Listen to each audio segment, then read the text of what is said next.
Considero que es a través de la incorporación de la perspectiva de género como método de análisis en la resolución de asuntos jurisdiccionales, pues constituye una obligación para quien imparte justicia el proteger, promover, respetar y garantizar los derechos humanos. Me refiero aquí al derecho a la igualdad y la no discriminación, el cual está previsto en el último párrafo del artículo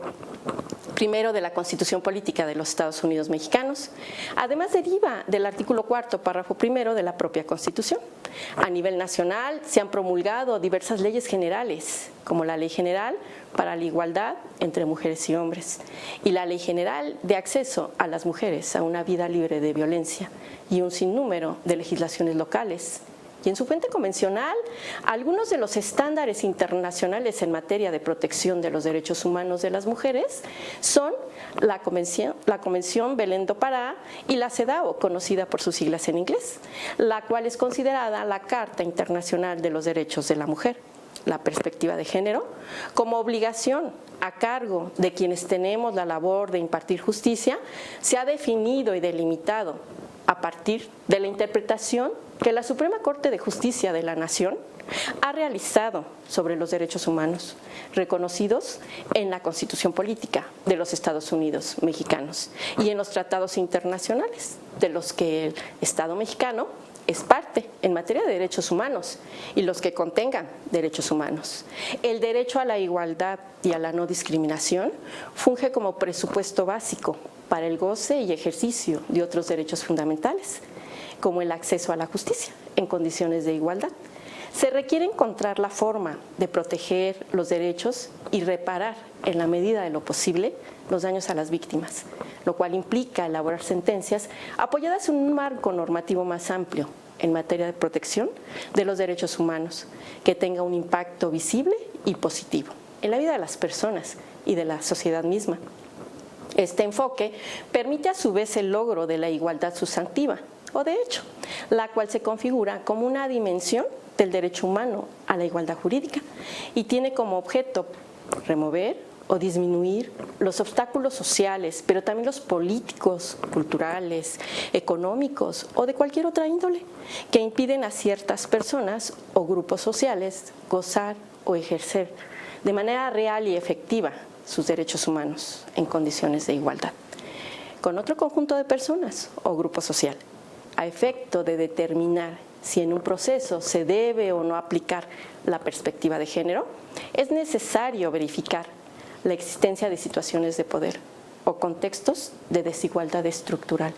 basados en el sexo, el género o bien las preferencias sexuales, por ejemplo.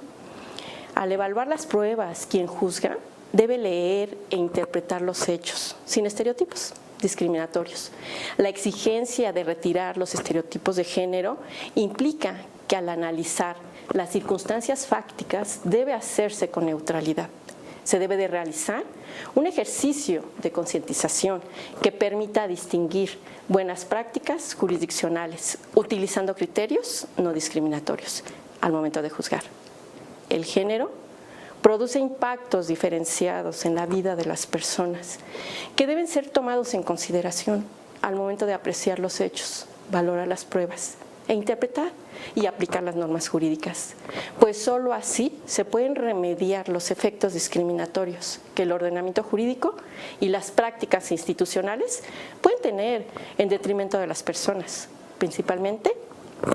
de las mujeres y de las niñas. La obligación de impartir justicia con perspectiva de género opera como regla general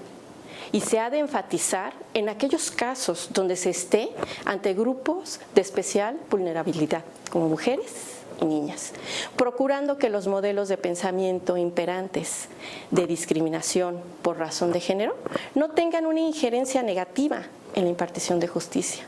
Justamente, atiende a tales prejuicios o estereotipos y se deben considerar las situaciones de desventaja